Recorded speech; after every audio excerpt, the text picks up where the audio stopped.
পাইলসের রোগীরা কখনো সামুদ্রিক মাছ বা শুটকি জাতীয় যে মাছ এগুলো খাবেন না, কারণ এগুলোতে লবণের পরিমাণ অনেক বেশি থাকে।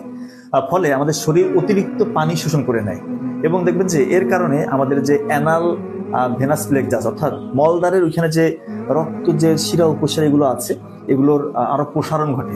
এই প্রসারণ ঘটলে তো পাইলসটা, মূলত পাইলস আবার কি অ্যানাল রিজনে যে রক্তনালী আছে এগুলো অনেক বেশি প্রসারণ হয়ে যায়।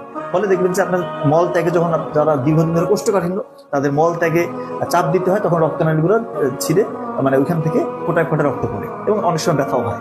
তো যারা এই পাইলসের সমস্যা হচ্ছে আপনারা দয়া করে সামুদ্রিক মাছটা খাবেন না।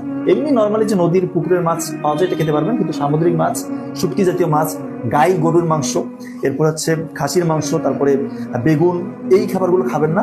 এগুলো খেলে মলটা আপনার আরো শক্ত হবে, রক্তনালীতে চাপ পড়বে, শরীর অতিরিক্ত পানি ধরে রাখবে, আলটিমেটলি আপনার পাইলসের যে সমস্যা এটা আরো প্রকট হবে। তাই এই খাবারগুলো আপনি এড়িয়ে চলার চেষ্টা করবেন। আমি একটা বেসিক কথা বলি, এটা খুব ইম্পর্টেন্ট এবং কার্যকরী হবে ইনশাল্লাহ। আপনার টক দই খাবেন, লাল চালের ভাত খাবেন, আপনারা খাবার আগে সালাদ খাবেন, খাওয়ার পরে আরেকটু সালাদ খাবেন, পানিটা ঠিকঠাক মতো পান করবেন, খাবারগুলো দীর্ঘক্ষণ চিবিয়ে নরম করে এরপরে খাবেন, এবং সবসময় খাবারের মধ্যে মরিচটা অ্যাভয়েড করবেন, মশলাটা একদম কম না দিলে ভালো হয়। পেঁপের ঝোল, লাউয়ের ঝোল, বিভিন্ন শাকের আইটেম, এই খাবারগুলো যদি খেতে পারেন পাইলস ইনশাল্লাহ আপনাকে খুব একটা সমস্যা করবে না। এই যে খাবারগুলো অ্যাভয়েড করতে পারলেন ওগুলো অ্যাভয়েড করেন, দেখবেন ইনশাল্লাহ আপনি পাইলস থেকে কিছু সময়ের মধ্যেই আশা করা যায় যে এখান থেকে আপনি মুক্তি লাভ করতে সক্ষম হবেন। এবং 1 নাম্বার যে খাবারটা সেটা বলতে ভুলে গিয়েছি, মিষ্টি আলু।